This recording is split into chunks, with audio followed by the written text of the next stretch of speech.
फटाके लावायचे तुला आणि असं मला वाटतं डमी काहीतरी लावतील ना, डमी आणलेले ते डमी मी बघितले होते फटाके ते लढी ती डमी. अरे हो खरे आणून लावत होता. अरे नेहमी समोरच्या ऍक्टरवर समोरच्या माणसावर विश्वास ठेवायचा. इथे जायचं तेव्हा विचार नाही करायचा मी पडणार आहे की नाही, तुला मागे पकडणार तो ऍक्टर. हा पिक्चर उलट डब करून दाखवतील हिंदी बघत राहतो. संतोष जुवेकर, संजय नार्वेकर काय परफॉर्मन्स आहे, बापरे बाप. वेड लागेल तुम्हाला, वेड. इतका अंगावर येणारा आणि तेवढाच इमोशनल करेल तुम्हाला या फिल्म मध्ये. सर, रानटी चित्रपटाचा जस्ट ट्रेलर बघितला, अंगावर काटा आला. सुरुवातीलाच तुमची ओपनिंग आहे आणि ते जबरदस्त आहे, म्हणजे फटाका गुंडाळून वगैरे. तुमचा कसा एक्सपिरियन्स होता? माझा एक्सपिरियन्स एवढा भयंकर होता. तसा हा रानटी आमचा डिरेक्टर आहे, तो विचारांनी आणि सगळ्यांनीच रानटी आहे. ज्यावेळी तो सीन करायचा होता तर ते चला फटाके लावायचे तुला आणि असं मला वाटतं डमी काहीतरी लावतील ना, डमी आणलेले ते डमी मी बघितले होते फटाके ते लढी ती डमी. अरे हो खरे आणून लावत होता. अरे खरे नहीं नहीं कुछ कुछ वो आगे लगाएगा खाली उसमें उधर से शॉट लेके खाली दिखेगा. पण ते थोडंसं मला उडणार आहे इकडे तिकडे आणि नंतर मग ते डमी माणसाला बोलवलं, त्याला डमी लावलं. हा एवढा विचित्र डिरेक्टर. बरं ह्याचा मला अनुभव आहे गेल्या 7-8 शोज मध्ये किंवा प्रोजेक्ट मध्ये. धारावी बँक असेल सगळीकडे विचित्र माणूस आहे आणि त्याला जे पाहिजे असतं ना तर इतका पॅशनेट माणूस आहे. आणि असा माणूस मिळणं, असा डिरेक्टर मिळणं, असा रायटर मिळणं कोळीसारखा एक अप्रतिम. आशिष म्हात्रे टीमच खूप कम्प्लीट ग्रेट आहे. अजित परब सारखा म्युझिक आहे. काय गाणं टायटल सॉन्ग आहे. तुम्ही टायटल सॉन्ग तुम्हाला दिसलं नाही ते बघा, तुम्ही बदलून टाकणार आपण.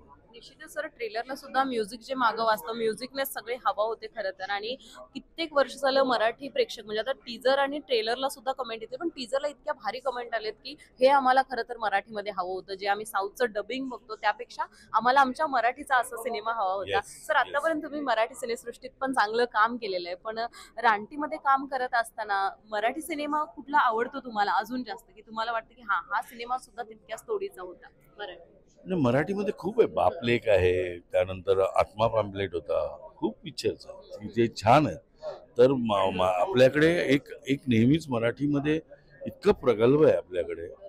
रायटिंग, लेखन, दिग्दर्शक खूप छान आहे. आणि आता ते होतंय. आता नवीन नवीन दिग्दर्शक येत आहेत, नवीन किंवा ज्यांनी आत्मा पॅम्पलेट केलं त्यांनीच मानवत केलं डिरेक्ट, बरोबर आहे, आशिष भेंडे. त्यामुळे खूप चांगले चांगले डिरेक्टर आहेत. मकरंद माने आहे, खूप शशांक शेंडे सारखा ऍक्टर आहे. खूप लोक येतात आणि येत राहणार, त्याबद्दल प्रश्नच नाही. आणि मराठी हा आपण आता ब्रेकच करतोय रानटीने, की रानटी नुसतं हे नाही आहे, ह्याच्या मागे एक करंट, अंडर करंट पण आहे, जो इमोशनल, तो आम्ही अजून एक्सपोज नाही केला. हा, तर तो इतका सुंदर केलेला आहे ना, इतकेच. आणि आज 10 ऍक्टर होते, 10 ऍक्टर पैकी आम्ही 7 लोक याच्या प्रत्येक प्रोजेक्टमध्ये असतो समित कक्कडच्या. आणि इतका त्याला माहिती आहे आणि आम्ही विश्वास ठेवतो आणि नेहमीच आपण विश्वास ठेवला पाहिजे.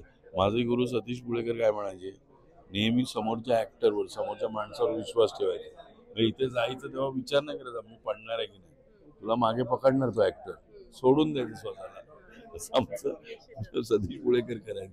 त्यामुळे काय म्हणते ना की विश्वास ठेवणं खूप महत्वाचं आहे. आपण आणि नवीन काहीतरी करायचं असेल तुम्हाला विश्वास ठेवायला, आणि तुम्ही ब्रेक करायचं असेल ना, नेहमीच्या गोष्टी तोडून वेगळं काहीतरी करायचं असेल तर तुम्हाला ते ब्रेकच करावं लागेल. आणि ह्या आता एवढा ब्रेक होणार आहे. आणि आपण जे म्हणतो ना की डब करून आणि साऊथ इंडियन मराठी डब करून फिल्म दिसतात, आता ही फिल्म सांगेल की काही गरज नाही, आपण आता हा पिक्चर उलट डब करून दाखवतील हिंदी बघत राहतो. इतका सुरेख पिक्चर. निश्चितच सर, शरद दादा सुद्धा या चित्रपटात आहे, अँग्री यंग म्हणून सुद्धा चर्चेत आहे, तर त्याच्याबद्दल काम करत असेल काय सांगाल? शरद बरोबर माझं या फिल्म मध्ये डायरेक्ट काम नाही आलंय आजच्या, पण Sharad is a fantastic actor, fantastic voice. कारण का मी पण व्हॉइसवाला आहे, त्यामुळे व्हॉइसिंग मध्ये मी पण आजही व्हॉइसिंगला. मगाशी दोघांचा पण मी आवाज ऐकला, असं वाटत होतं वाघ कसे गुरगुरतात. दोघांचा पण माईकवर आवाज. त्यामुळे he is a fantastic actor. आपण त्यांनी प्रूव्ह केलेलं आहे आणि त्यासाठी सुद्धा ही वेगळी फिल्म एक वेगळ्या ह्यानी त्यांनी प्रेझेंट होतोय. खूप मजा येणार आहे त्याला पाहताना आणि त्याचा सगळा अभिनय. आणि इतके सगळे लोक दिग्गज, संतोष जुवेकर, संजय नार्वेकर काय परफॉर्मन्स आहे, बापरे बाप, वेड लागेल तुम्हाला, वेड. दुसरा शब्द नाही आहे, इतका अंगावर येणारा आणि तेवढाच इमोशनल करेल तुम्हाला या फिल्ममध्ये. त्यामुळे ही फिल्म नक्कीच साऊथमध्ये, बॉलिवूडमध्ये किंवा यातला आता टायटल जे मगाशी तो म्हणाला, टायटल सॉन्ग जे आहे ते व्हिज्युअली तू बघशील ना, अक्षरशः आउटस्टँडिंग. काही हेच नाही. तू ह्याच्यात बघतेस ट्रेलरमध्ये दशावतारी फेसेस दिसतात बघ ते जाताना, तू त्या गाण्यामध्ये बघशील ना, काय काय व्हिज्युअलायझेशन. ऑफकोर्स कोरिओग्राफर आहेच, पण कळतं आपल्याला हे डिरेक्टरचे व्हिज्युअल्स. आणि काय केलेच माहितीये, केवढा खर्च केलाय त्या गाण्यात. ही अप्रतिम गाणं जर दाखवलं मला, oh my God, what a song. Marathi माणसाला काय सांगाल या चित्रपटानिमित्त? मराठीला काय नाही, 22 तारखेला ही फिल्म लागते. तुम्हाला दिवाळीच्या शुभेच्छा. 22 तारखेपासून पुन्हा दिवाळी आपण साजरी करतोय. फटाके वाजवत राहायचे आहेत 22 नोव्हेंबर पासून पुन्हा एकदा ते डिसेंबर पर्यंत. बघायला विसरू नका रानटी.